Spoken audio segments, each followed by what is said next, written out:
Halo semua, selamat datang di channel Permanakun. Di video ini, gua akan membahas kelanjutan dari Tondemo skill di Isekai Haromesi atau Campfire Cooking in Another World with Mapsud skill. Di video ini, gua akan membahas kelanjutan cerita dari perjalanan Mukoda bersama familiarnya yang diambil berdasarkan cerita dari web novelnya. Di sini, gua mengambil ceritanya ketika party Mukoda akan melakukan penyerangan ke gereja Rubanov, yang artinya gua ambil cerita ini sesudah dari light novelnya volume 13. Dan bagi kalian yang ingin mengetahui cerita sebelumnya, kalian bisa cek di deskripsinya. Oke, tanpa basa-basi, mari kita langsung saja ke pembahasan ceritanya. Cerita dimulai ketika party Mukoda telah sampai di hutan dekat dengan perbatasan negara suci Rubanov. Dikarenakan waktu sudah malam hari, Mukoda berencana untuk melakukan serangan kejutan ketika fajar menyingsing. Mukoda berharap dengan serangan kejutan ini hanya akan memakan sedikit korban dan sedikit saksi. Setelah memberitahukan rencananya, Mukoda bersiap memasak katsudon untuk anggota partinya. Selang beberapa waktu, akhirnya masakan Mukoda pun telah matang dan mereka semua makan dengan lahap. Sambil menyeruput kopi, setelah makan, Mukoda kembali lagi mengingatkan para familiarnya tentang rencananya. Mendengar hal itu, para familiar meyakinkan Mukoda bahwa besok akan berjalan dengan sangat baik. Keesokan harinya, setelah sarapan, party Mukoda bersiap untuk menyerbu ke gereja Rubanov. Mereka semua terbang dengan menaiki Pak Tuagon dengan ukuran yang sesungguhnya. Tak berselang lama, Pak Tuagon mendarat tepat di depan gereja pusat Rubanov. Gereja ini memiliki bangunan yang sangat besar dan memiliki eksterior yang sangat mewah. Selang beberapa saat, muncul beberapa orang yang menggunakan armor perak dari dalam gereja. Salah satu dari mereka berkata, "Cih, dasar monster kotor. Kami adalah paladin negara suci Rubanov yang akan mengalahkanmu." Mendengar hal itu, dengan nada marah, Vel berkata, "Monster kotor ya. Kau berani mengatakan seperti itu kepadaku yang seorang Fenrir. Kau punya nyali manusia, aku akan memotongmu berkeping-keping." Pak Tuagon juga berkata, "Memotong sesuatu itu terdengar mudah. Kalian serangga yang menghina naga kuno dengan sebutan kotor. Aku akan menghapus keberadaanmu dengan napas nagaku." Melihat hal itu, Mukoda pun sedikit panik. Dengan segera, ia pun meminta para familiarnya agar mengikuti rencananya saja. Mukoda mengancam keduanya, jika tak mengikuti rencananya, maka tak akan ada makan malam untuk mereka berdua. Mendengar ancaman Mukoda, keduanya hanya bisa mengikutinya. Setelah itu, Vel maju dan berkata, "Aku adalah Fenrir yang merupakan keturunan dan pengikut Dewi Angin, yaitu Dewi Ninrir. Aku datang atas perintah ilahi dari Dewi Ninrir sama, dan juga dewa segala pencipta demiurge sama." Pak Tuagon berkata, "Aku adalah naga kuno. Aku telah berada pada eksistensi seperti ini sejak kecil. Aku datang atas perintah dewa demiurge sama." Kemudian mereka berdua meraung dan berkata, Hei manusia, dengarkanlah suara dewa segala pencipta, dewa Demiurge sama. Bersamaan dengan itu, Mukoda juga melakukan doanya kepada dewa Demiurge. Tak berselang lama, dewa Demiurge pun menanggapi panggilan Mukoda. Dewa Demiurge berkata, "Ini aku Demiurge, pencipta dunia ini. Aku adalah dewa dengan peringkat tertinggi yang ada di dunia ini. Aku memiliki sesuatu yang ingin kau ketahui. Hoi manusia, orang yang menyebut dirinya paus, segera keluarlah dari dalam gereja." Rupanya, suara dewa Demiurge tak hanya bisa didengar oleh Mukoda saja, namun juga bisa didengar oleh orang di sekitar. Selang beberapa saat, tiba-tiba sekelompok orang pun muncul dengan menggunakan pakaian yang bertabur perhiasan yang sangat mencolok. Dengan nada ancaman, dewa Demiurge berkata, "Jadi, kau akhirnya memutuskan untuk keluar. Kultus Rubanov, katakan padaku, siapa sebenarnya si penipu Rubanov ini?" Mendengar ancaman dari dewa, mereka semua pun menjadi pucat. Dan kemudian, Paus pun berkata dengan nada gugup, Rubanov sama, maha tahu dan maha kuasa. Dia adalah dewa umat manusia yang mutlak. Dewa Demiurge berkata, "Oh, dewa ras manusia yang maha tahu dan maha kuasa? Haha, seperti yang kusebutkan sebelumnya, aku adalah dewa segala pencipta yang merupakan dewa tertinggi di dunia ini. Aku tahu segalanya di tanah maupun di langit. Aku menyesal telah memberitahumu bahwa Rubanov itu tidak ada.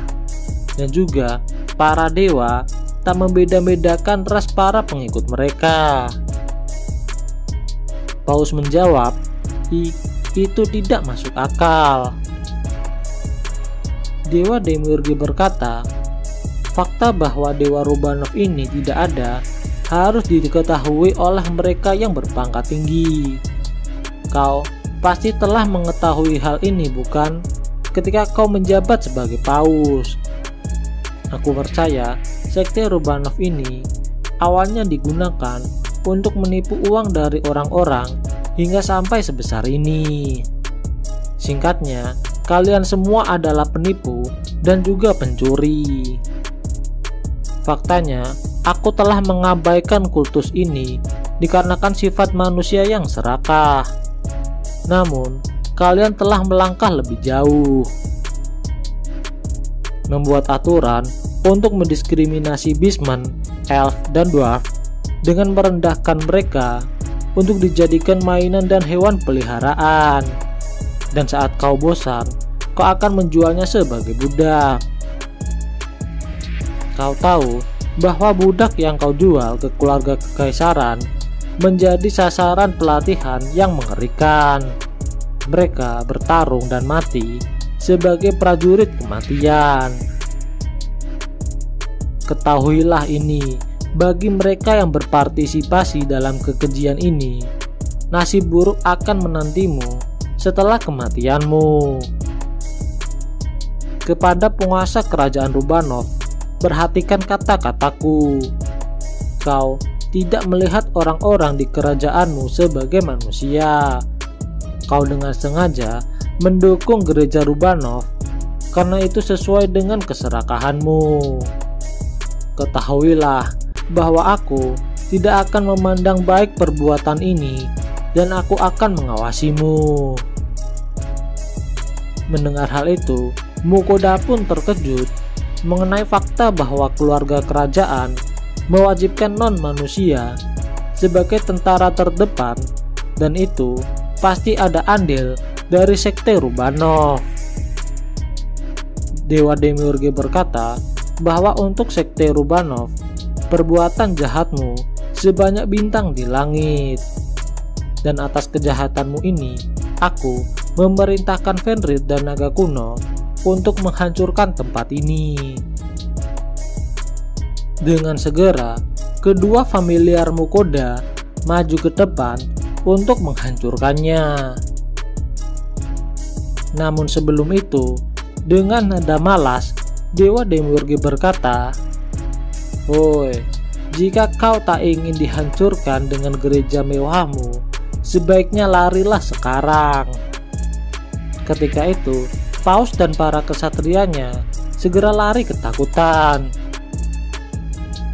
Namun, tiba-tiba salah satu kesatria dengan zirah emas berkata, "Cukup dengan kebohonganmu. Gereja Rubanov adalah doktrin tertinggi dan aku akan menghancurkan makhluk kotor ini dengan pedang sihirku." Mendengar hal itu, Mukoda pun terkejut. Ia mengingat perkataan Elren bahwa Rubanov memiliki satu pedang sihir yang bernama Juayuzu. Tiba-tiba, tubuh Mukoda bergerak sendiri dan mengambil pedang geram dari item boxnya. Segera, tubuh Mukoda bergerak dan menangkis serangan musuh dengan pedang geram. Dengan nada mengejek, Vel berkata, pedang sihir itu hanya terasa seperti batu pinggiran jalan." Dewa Demiurge berkata, "Itu sangat disayangkan. Pedang sihir asli telah ditukar dengan emas sekitar 200 tahun yang lalu. Ngomong-ngomong, yang itu hanyalah pedang sihir palsu." Dan benar saja, dengan ekspresi terkejut, sesaat kemudian pedang sihir milik satria itu pun patah akibat benturan dengan pedang geram milik Mukoda. Dan segera kesatria itu pun jatuh dengan lemas. Mukoda memberi peringatan bahwa ia akan benar-benar meruntuhkan gereja ini. Dan segera semua kesatria pun segera melarikan diri. Segera para familiar Mukoda dengan semangat menghancurkan bangunan tersebut dan mengubahnya menjadi puing-puing. Setelah menghancurkan bangunan itu, parti Mukoda segera pergi untuk masuk ke hutan dan mencari tempat untuk makan siang. Sesampainya di hutan, rupanya para familiar mengeluh karena tak bisa menggunakan kekuatan mereka untuk menghancurkan gereja Rubanov. Para familiar memutuskan untuk berburu monster di hutan ini sambil menunggu Mukoda memasak. Setelah itu, mereka semua pun meninggalkan Mukoda yang sudah diberikan penghalang sihir. Kemudian, Mukoda pun segera membuat masakan tumisan daging minotaur raksasa dan juga chicken soboro dengan daging kokatris. Setelah beberapa saat, berkat titel koki soliter, Mukoda dapat membuat makanan dengan lebih cepat. Sambil menunggu kedatangan para familiarnya, Mukoda memutuskan untuk meminum kopi terlebih dahulu. Tak berselang lama, para familiar pun datang, namun dengan tatapan yang kurang bersemangat. Rupanya, para familiar tak mendapatkan monster yang layak untuk mereka buru. Melihat hal itu, Mukoda pun segera mengalihkan perhatian mereka dengan makanan yang dibuatnya. Dan setelahnya, mereka semua pun makan dengan sangat lahap. Keesokan harinya, parti Mukoda melanjutkan perjalanannya ke kota Ronkainen. Tak berselang lama, parti Mukoda pun mendarat di sebuah padang rumput dengan kota Ronkainen. Tiba-tiba datang rombongan kesatria dengan senjata lengkap menghampiri parti Mukoda. Rupanya mereka datang untuk menyambut Mukoda dan mengantarkannya ke kuil petualang. Hal ini dilakukan mereka agar tidak menimbulkan keresahan di masyarakat akibat kedatangan Fenrir dan naga kuno. Ketika di dalam kota, suasana yang terlihat tak seperti kota-kota sebelumnya yang seperti negara Eropa kuno. Namun, di sini lebih terlihat seperti suasana di Asia Tenggara. Selang beberapa saat, Party Mukoda telah sampai di Guild Petualang cabang kota Ronkainen, dan segera ia pun dibawa masuk ke ruangan Guild Masternya. Setelah memperkenalkan dirinya, Orson selaku Guild Master meminta bantuan kepada Party Mukoda untuk memburu monster. Rupanya, monster yang dimaksud adalah Kelpie, Tiran Black Alligator, dan Berserk Mud Crab yang ada di dekat sungai Eremia. Orson meminta Mukoda untuk menaklukkan Berserk Mud Crab terlebih dahulu. Singkat cerita, monster kepiting ini awalnya hanya monster rank C biasa, namun ketika ia marah, maka ranknya akan berubah menjadi A. Awalnya, monster ini hanya berdiam di lumpur sekitar sungai Eremia. Namun, ada bangsawan yang menyewa petualang untuk memburunya. Akibat hal itu, monster kepiting ini pun marah dan mengamuk di sekitar sungai Eremia yang sangat membahayakan petualang yang lainnya. Setelah berdiskusi, akhirnya Party Mukoda memutuskan untuk menerima misi tersebut. Mengingat 2 dari 3 monster tersebut, yaitu kepiting dan aligator, memiliki daging yang cukup enak. Mendengar hal itu, Orson pun merasa lega. Akhirnya, permasalahan guildnya ada yang akan mengatasinya. Setelah itu, Party Mukoda memutuskan untuk pergi ke guild pedagang untuk menyewa sebuah rumah. Mereka pergi ke sana dengan ditemani Orson sebagai penunjuk jalan. Singkat cerita, akhirnya Mukoda telah berhasil menyewa rumah.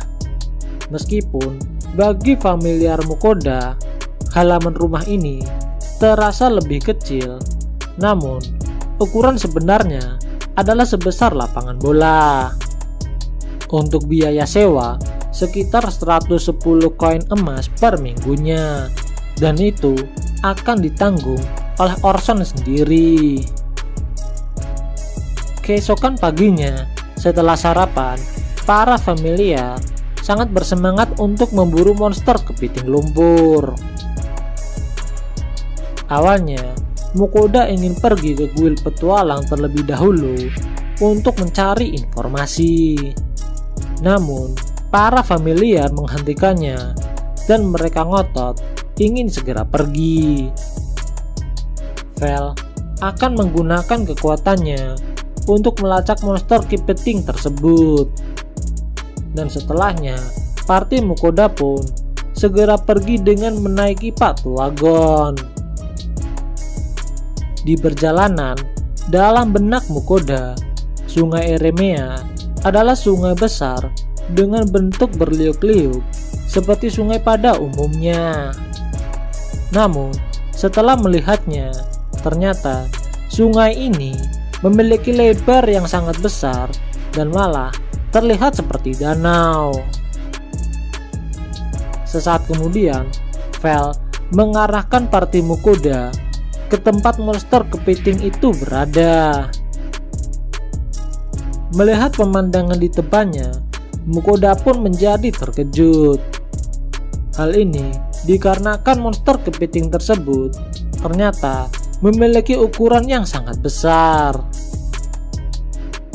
Melihat hal itu, Sui dan Durachan pun langsung melangkah maju, dan hal itu membuat Vel menjadi panik. Ia meneriaki Sui agar tak menggunakan serangan asam pada monster tersebut karena akan dimakan. Di saat Pak Tuagon akan mendarat, ternyata monster tersebut sudah mati di tangan Sui. Bahkan Dorachan pun menyesal karena dia tak melakukan apapun pada monster tersebut. Setelah dilihat lebih dekat, monster ini memang memiliki ukuran yang sangat besar dan diperkirakan memiliki berat sekitar 4 ton. Awalnya, para familiar ingin segera makan kepiting tersebut. Namun, dikarenakan kompor Mukoda sedang rusak, maka mereka pun hanya bisa pasrah. Kemudian, mereka pun mengubah rencana mereka, yaitu untuk segera memburu Black Alligator dan juga Kelpie. Kali ini, party Mukoda menaiki Sui untuk melacak keberadaan mereka dari permukaan air. Dan sesekali mereka juga melakukan perburuan monster lain yang ada di sungai ini. Tak berselang lama, Vel merasakan kehadiran monster Kelpie dan segera party Mukoda pun pergi ke arah yang ditujukan Vel. Sesampainya di sana, ternyata ada party lain yang sedang bertarung dengan Kelpie. Oh ya, Kelpie ini adalah monster air yang berbentuk kuda dengan ekor seperti ikan. Ternyata party tersebut mencoba untuk melarikan diri dari monster tersebut. Namun tiba-tiba seorang wanita terjatuh dari salah satu anggota party tersebut. Melihat hal itu, Kelpie pun dengan segera akan menyerangnya. Mukoda memerintahkan Dorachan untuk membantunya. Segera, Dorachan pun menembakkan tombak esnya dan berhasil mengalahkan monster tersebut.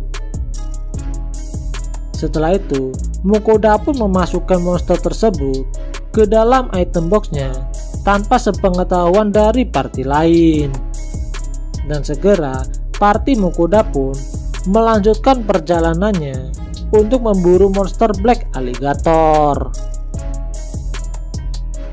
Oke, sekian dulu video pembahasan Tondemo skill di Isekai Haromesi, dan nantikan video selanjutnya hanya di channel ini. Dan jangan lupa untuk like, komen, dan subscribe apabila kalian menyukai video ini. Oke, see you.